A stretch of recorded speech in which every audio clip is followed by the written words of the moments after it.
आप देख रहे हैं आपकी आवाज। भोपाल कैश कांड, इस मामले में फिलहाल कई ऐसे राज सामने आना बाकी हैं जिनका जवाब फिलहाल सभी तलाश रहे हैं। वहीं इस बीच इस मुद्दे पर हर दिन एक नई सियासत देखने को मिलती है।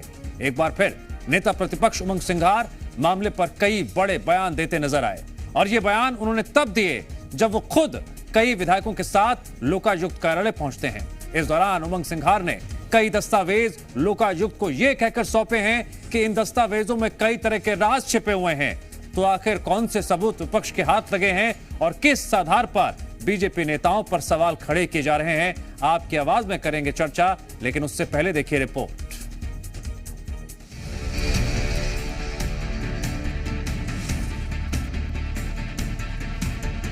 परिवहन विभाग के पूर्व कांस्टेबल सौरभ शर्मा की अकूत संपत्ति को लेकर जांच जारी है। इस बीच कई ऐसे सवाल हैं जिनका जवाब अब भी सामने नहीं आया है। तो वहीं दूसरी ओर मामले को लेकर विपक्ष लगातार सवाल खड़े कर रहा है। इसी कड़ी में आज नेता प्रतिपक्ष उमंग सिंघार लोकायुक्त कार्यालय पहुंचे। नेता प्रतिपक्ष उमंग सिंघार आज कागजों का गट्ठर लेकर लोकायुक्त से शिकायत करने निष्पक्ष जांच की मांग को लेकर लोकायुक्त पहुंचे। लोकायुक्त ने उन्हें आश्वासन दिया है कि इस मामले में जो भी निष्पक्ष जांच होगी वह जांच कराई जाएगी। अब यह देखना होगा कि जांच के बाद जो डॉक्यूमेंट नेता प्रतिपक्ष ने सौंपे हैं और वह सोने से भरी गाड़ी और वह कैश किसका था, यह कब तक खुलासा हो पाता है। नेता प्रतिपक्ष उमंग सिंघार ने लोकायुक्त को जो दस्तावेज सौंपे हैं, उनका कहना है कि इन कागजों में कई बड़े सबूत छिपे हुए हैं। इतनी सारी जांच एजेंसियां लगने के बावजूद भी ये स्पष्ट नहीं हो पा रहा है कि सोना किसका है। प्रदेश की जनता की गाड़ी कमाई से सोने की ईंटें खरीदी जा रही है, लेकिन प्रदेश की जनता जानने का अधिकार रखती है कि ये हमारे पैसे की ईंटें कौन खरीद रहा। चूंकि आप समझ सकते हैं कि इसके अंदर पूर्व परिवहन मंत्री गोविंद राजपूत जी का स्पष्ट इसमें हाथ है। उनके पूरे स्टाफ के लोग थे इसके अंदर, जिनके नाम से रजिस्ट्रियां थी, वो पूरे प्रमाण के साथ आज हमने दिए है।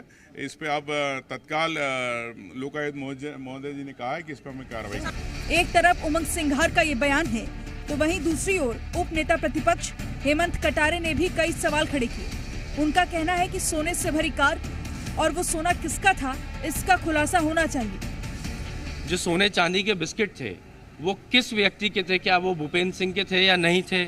क्या वो गोविंद सिंह के थे या नहीं थे? या वो किसके थे? ये जांच में स्पष्ट होना चाहिए। एक बात हो गई। दूसरा, परिवहन घोटाले के जो लोग जिम्मेदार हैं उन पर सख्त कार्रवाई करके माननीय मुख्यमंत्री जी को यह संदेश देना चाहिए कि वो भ्रष्टाचारियों को संरक्षण नहीं दे रहे हैं। एक तरफ कांग्रेस नेताओं की ये बयान है, तो वहीं दूसरी ओर मामले में बीजेपी के विधायक चिंतामणि मालवीय का कहना है कि विपक्ष अपनी भूमिका निभाने की कोशिश कर रहा है। वहीं जांच एजेंसियां मामले की जांच कर रही है। जो विपक्ष का कार्य है वो कर रहे हैं और उनको करना भी चाहिए, लेकिन जहाँ तक कार्रवाई का सवाल है, मुझे लगता है कि केंद्र की एजेंसियां भी और राज्य की एजेंसियां भी अपना काम कर रही है।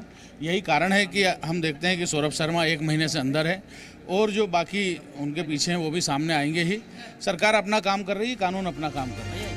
सौरभ शर्मा केस फिलहाल अनसुलझा ही नजर आ रहा है। जांच के दौरान भी कई ऐसे सवाल हैं जिनके जवाब तलाशे जा रहे हैं। दूसरी ओर कांग्रेस की ओर से उठाए गए सवाल भी चर्चा का विषय बने हुए हैं। ब्यूरो रिपोर्ट, जी मीडिया।